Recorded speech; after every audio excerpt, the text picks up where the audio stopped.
Mapagpalang araw mga lalabs, ngayon nga ay araw ng Friday. So balit natapwat wala tayong day off.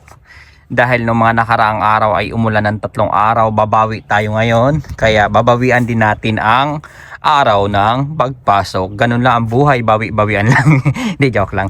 So blessing and praise God ay yung 3 araw na yun ay yun nga nabanggit ko sa previous na vlog ko ay naayos. May mga inayos po ako. Timing po siya lalabs kasi pag tuloy-tuloy pa ang pasok, hindi ko po naayos yung mga bagay na dapat kong ayusin. Katulad ng aking driver's license, hindi pa po tapos. Hindi pa po kasi inantay pa po ang record coming from other state na pinanggalingan ko para mai-transfer po dito sa nilipatan ko. So idea lang po yan sa mga nagbabalak mag-interstate.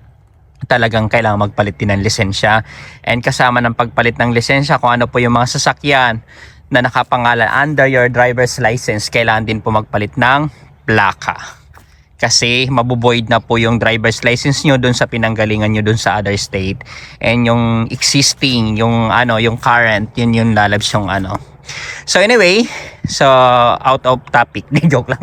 So lalabs, tingnan nyo naman ang bulaklak. Ang ganda, cherry blossom sa Japan. Hindi wala tayo sa Japan. So ayan lalabs, ang ganda tingnan. So nakapagkuha na ako ng picture.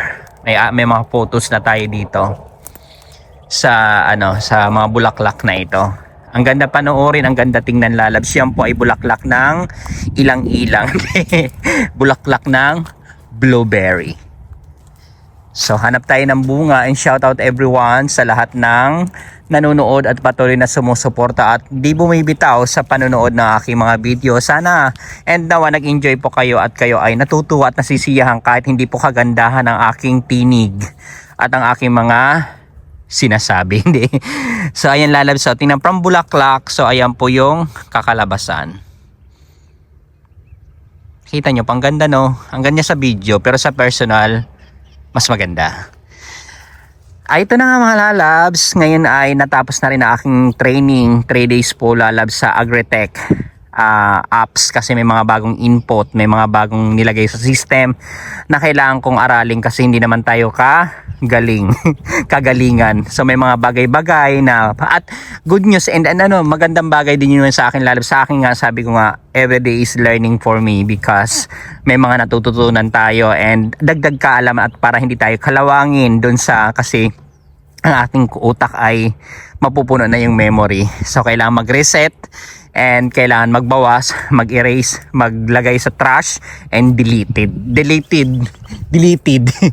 Kailangan ma-delete siya lalabs ng permanent para magkaroon ng space naman yung ibang bagay na dapat ilagay sa ating mga utak. So yun na nga lalabs. So yun, natapos ko po ang 3 days and talagang okay naman so far and naayos ko na yung paghapon. So yun, and by tomorrow, Saturday, ay may start naman ako ng training panibagong. May 2 pa ako lalabs sa training na nakaabang para sa akin. So hinay-hinay lang, unti-unti lang kasi hindi natin kakayanin yan and yung magti-training ay hindi rin available. Para sa aking forklift license, lalabs, good news. So yan, sasagutin ng company pagkatapos ng training ko lalabs. Kailangan ko siyang i-master aralin kasi bukod sa driver's license na may exam, ganun din sa forklift license kailangan natin mag-exam bukod sa actual test sa driving. So kailangan natin pag-igihan kasi mas mahal po ang bayad ng forklift license dito sa Australia pag kumuha kaysa dun sa driver's license na normal sa mga car. So kaya kailangan natin pag-igihan para hindi masayang yung bayad. Kaya mag-aaral tayo ng todo-todo. Although marunong naman tayo mag-drive, pero mas maganda na bihasa and makapasa tayo paniguran na hindi tayo mag-take to. Kasi para sa inyong kaalaman lalabs, nung driving license ako, nagkuha ako ng driver's license dito dahil hindi naman ako galingan mag-drive, nag-take to ako lalabs. Bumagsak po ako sa una and yung pangalawa lalabs talagang nag-schooling na ako, although marunong na ako ng konti mag-drive kasi hindi naman talaga ako totally nagda-drive dun sa Pilipinas. So although ang nangyari lalabs, ng schooling ako, nagbayad ako talagang mahal. Malaki yung binayaran sa schooling pa lang kasi ang binayaran ko sa per hour dito sa Australia sa driving lesson is $80. And nakailang session din ako no, naka 2 days yata ako or 3 days ng session. So 2 hours, so 6 hours. So magkano na yun, 80 times 6, Tapos bago mag-exam lalabs, nag-drive pa ako ng 1 hour before. Nag-drive pa ako. Mas mahal po ang bayad nung kasi gamit nila ang sasakyan nila. Ay doon naman sa driving lesson, sasakyan din naman nila ang ginamit sa school. Pati doon sa pag-drive ko lalabs pag nung nag-driving exam ako, nag-driving test. So, company car ang ginamit doon kung sino yung nagtuturo sa kanila yung car, and yun kasama sa bayad, mas mahal na. And praise God ay nakapasa tayo. So anyway, ito na nga lalabs, tuloy-tuloy tayo. Bukas training ko ng forklift, and ang gagawin ko po ulit ngayon ay yon. Tapos dadagdagan pala ako ng oras sa laboratory lalabs kasi pagkatapos ko kumuha ng sample ng drip and drain, ako na rin po nag-i-input doon sa Agritech kung saan po ako nag-training. Ako na rin po naglalagay sa system ng ng panibago. So medyo nadagdagan tayo ng oras, nadagdagan ng trabaho, kaya ayos lang. So antukin pa man din ako, ayoko lagi nakaupo pag nasa opisina. Talagang baka nakakatulog. Sana wag. Tapos katapos nun saka ako mag-iikot. So mga nakakapag-ikot na lang ako ng mga 3 hours to 2.5 hours sa sa inyo. Hindi nakapag-ikot sa barangay nyo. Hindi nakapag-ikot sa mga pananim sa irrigation. Kaya yun muna lalabs, and tuloy tayo kasi ang lamig. Ang lamig at ang ganda ng sikat ng araw. Lalabs, dito pala ay halos lahat ng puno ay namulaklak na. Kaya nakaka-excite talaga yung pagdating ng harvest ng sabay-sabay. So probably 350 katao ang magpo-fruit picker. Doon lang po yan sa fruit picker kasi lalabs, ang lawak dito pa lang sa birdnet na to. Napakadami. Alam nyo po ba kung ilang row ito? 140 hanggang doon sa dulo. Isang birdnet 140. Tapos sa isang row, ilan to isang row? Ang ano pala niya ay Andrea.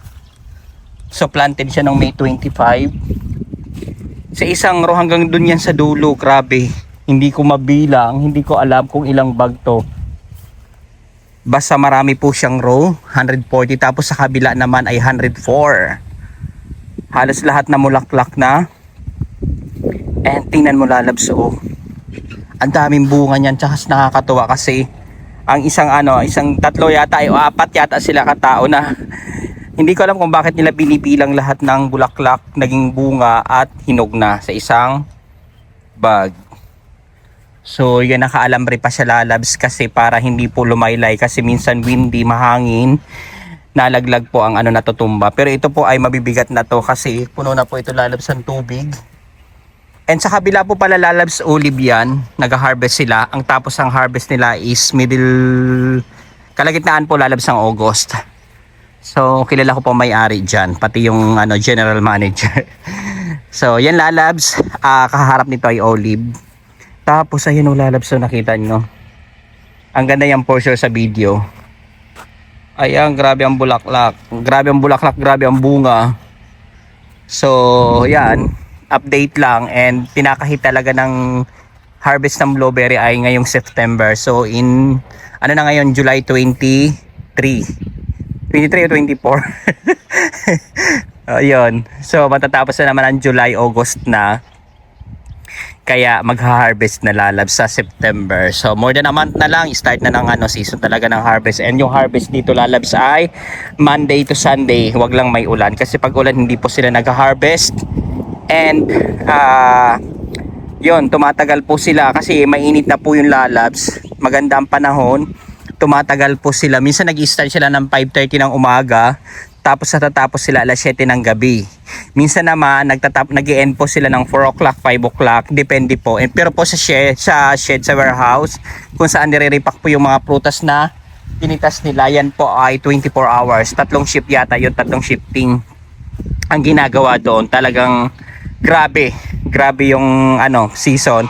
And alam ko sa ibang part ay na rin yun, tining din sa Victoria ng ng mga stone fruit. And then by end of October or first week of November, nag-start na rin sila ng harvest ng nectarine plums, peaches and apple. So pagdating naman ng end of January and February, that is grapes. So yan po yung mga trabaho na ginagawa dito sa farm. Lalabs, tapos na ako dun sa hot house. Naubos na po yung brown clip. Ayan, naubos talaga. At alam nyo po ba, hindi pa tapos. Ang dami ko pang gagawin. Diyos ko Lord. Tingnan nyo po itong natira oh. So ngayon naman lumipat ako dito lalabs ng ibang bird net na kung saan ay malaking ano to, pipe. Malaking hose po ang paglalagay natin. Ang sukat po niyan ay 18 mm na clip na ilalagay. Ang problema ay ubos na. Katulad po nito lalabs. Yan. Kailangan natin lagyan tong dalawang butas. Ito isa, dalawa kasi papatak po siya dyan. Pag pumatak po aagos po yan. At sayang pag bumower ang bilis po tumubo ng damo. Ang lalaki ng bunga dito lalabs. So ang gagawin ko na lang po ngayon ay mag-iikot-ikot. Titingnan na lang natin lalabs yung nalihis na puno sa dripping line. Iayos natin kung para doon sila mababagsakan ng tubig. So ayun mga lalabs, maraming pong salamat sa patuloy na pagtutok at panonood ng aking mga vlog, na aking mga video. Ayan po yung mga bunga ay mga green at may hinog. At nagpipitas na rin dito lalabs. Nagha-harvest na rin dito sa part na to. Nakapag first and second pick na rin sila. Select lang, kinukuha lang yung katulad nito. Mga hinog lang kasi andito ang hilaw. Salamat po sa pagtutok at patuloy na panonood ng aking mga video. Dios mabalos.